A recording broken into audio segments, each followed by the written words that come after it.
We don't often think about what this thing actually is and what it's worth. We kind of just tend to throw it around. But the reality is that buying stuff might actually cost us more than what we think.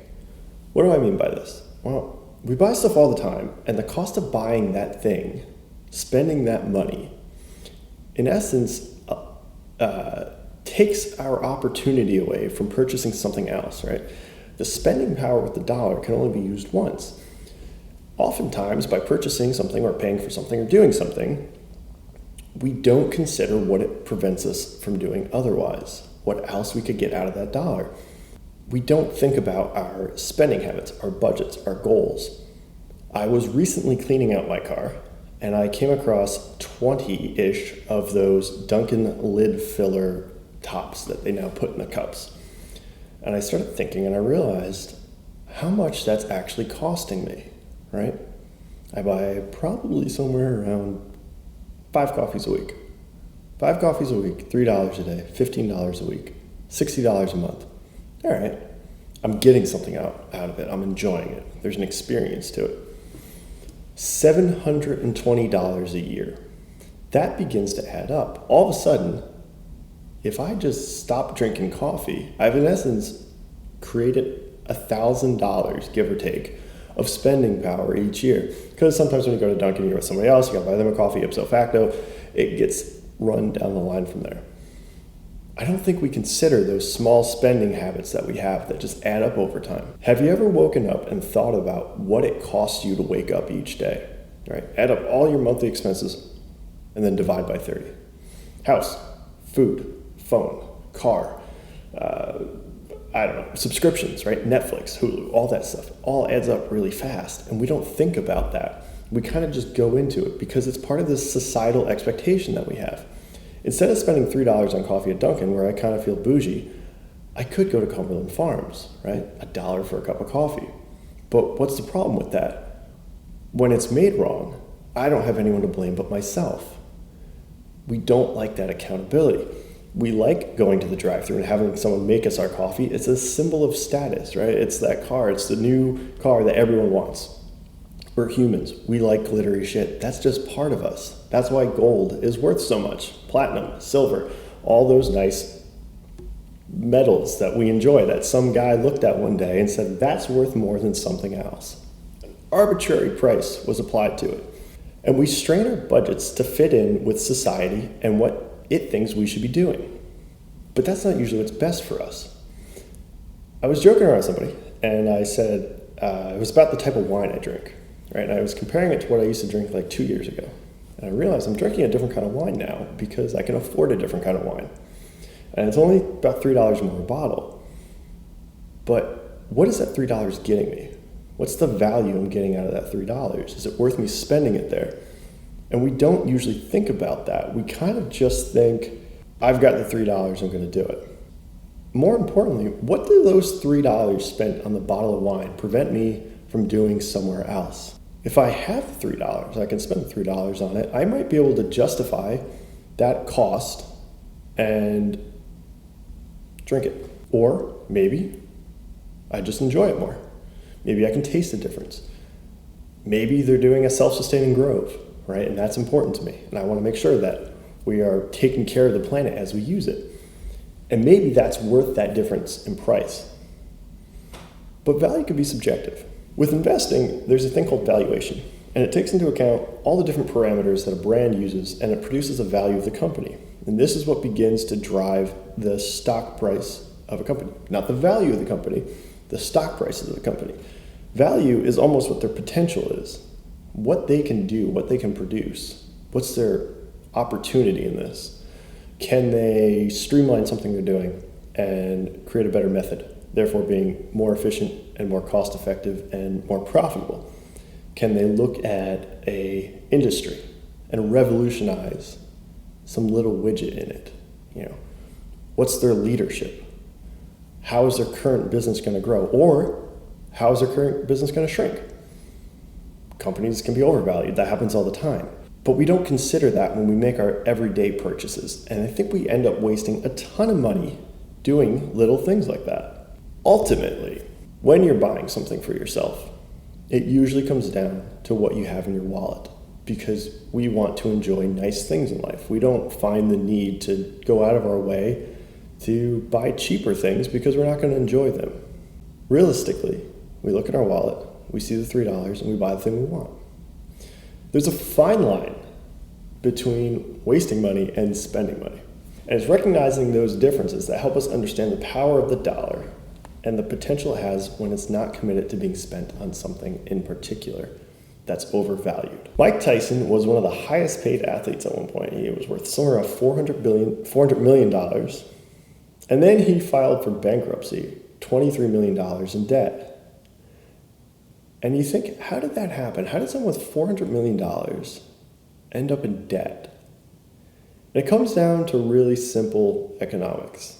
He bought really stupid shit. No one needs a 24-karat bathroom. Just clearly, we don't, right? You can purchase a toilet that works just as well as a 24-karat toilet. He bought a lot of dumb stuff that was based on experience, drugs, parties, cars, things like that.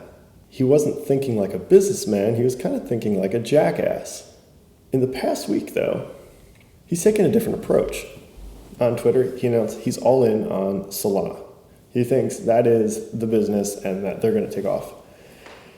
And if you're like me, you would immediately question Solana, because you're like, what does this guy see in them that he thinks this is what's going to work? But it made me think, what am I actually getting when I buy crypto, when I acquire crypto? And it comes down to two things. You're either investing in assets or securities. Let's use a pen to break it down. The pen in my hand is an asset. I can use it, I can write something down, I can get value out of it. I can derive value by using it. If someone handed me a note and said, I own this pen with 6 other people, and I can't directly use it, but other people can, who might make money using it, and then I'll profit from that, that's kind of a security. This is probably incredibly oversimplified, but that's how I explained it to myself. And I thought it was an effective method to look at this in an elementary point of view and grab some grasp on it, for lack of a better term. Stock is usually a security. Things that are traded on the stock market are securities, right? So what are we actually buying in crypto? That's where it got weird. It kind of falls into a gray zone. Bitcoin came out and very clearly said they're an asset, right? And what makes an asset? Well, it's mined. It's not sold, it's acquired. You can actually own like theoretical, non-physical Bitcoins. But ultimately, what makes it this asset is it's mined. There's a limited amount of it available, right? And there's a process that's required to produce more of it. And that process then releases more of it into the market and the economy, and then grows the currency. Bitcoin, therefore, is considered a proof of work cryptocurrency, meaning there has to be some method of work put into it where someone gets a little certificate saying that they achieved the right solution to a formula or an equation, and therefore are awarded the Bitcoins. Someone has to dedicate computer power and effort and work into finding it. On the other hand, there's coins like Solana, Binance. Those are proof of stake, meaning essentially you just have to put money into this coin, and then as a user, you're awarded some value to it, and as users collectively, we raise and detract on the value depending on how much we're putting into it or how much we're taking out and selling. So if I take $100 and put it into Sol, that would theoretically raise the value of it. Now, not really, because the market cap on it is super small, so $100 is a very small percentage, but if everybody's putting money into it, it's going to raise the value of the coin, and whereas conversely, if everybody takes money out of it, it's going to lower the value of the coin. Proof of stake is more dependent on the company running it, which makes it a more centralized currency, which kind of defeats the purpose of decentralized finance. So there's this trilemma in cryptocurrency of scalability, speed, and decentralization. And just like most businesses, you cannot acquire all three of those at once, right? Like the typical trilemma in business is good, fast, cheap, right? Value, speed, cost. You can usually only get two of those things at once. There's no real way for you to get all three of those because you've got to skimp somewhere. Cryptocurrency suffers from the same issue. So there are pros and cons to both types of cryptos you can do, proof of work, proof of stake. Proof of work, again, more of an asset where you actually have this physical or non-physical, but an actual asset available to you that derives value, whereas proof of stake is a little bit more that it's kind of a note. It's more of a security that they give to you. Collecting my thoughts for this episode, I realized all these topics I touched on were pretty big, and I didn't really dive into any of them. So I want to go back and revisit a lot of these in future episodes and dive into them a little bit deeper to understand how they can help me become a better investor and a smarter investor and really know what I'm getting into. I think understanding a lot of the decisions you have to make investing from that base level is an important factor, especially getting into it, because it helps you kind of see what the potential is in a lot of these businesses. But all of these things made me realize that I need to know more about the brand and leadership that I'm getting involved with and what they're capable of doing, what's the potential when I invest, and that I'm not just spending stupid money on overvalued products and overvalued assets, even overvalued securities, and that I'm being smart with it. And I'm understanding my habits, my downfalls, where I can grow, and quite honestly, what I'm getting into. I hope you enjoyed this episode as much as I did creating it, and if you learned something or even didn't learn something but thought it was kind of interesting, make sure you like and subscribe so you see future episodes, and I will see you guys next week. And until then, think about what you're buying and if you're getting the best value for your dollar.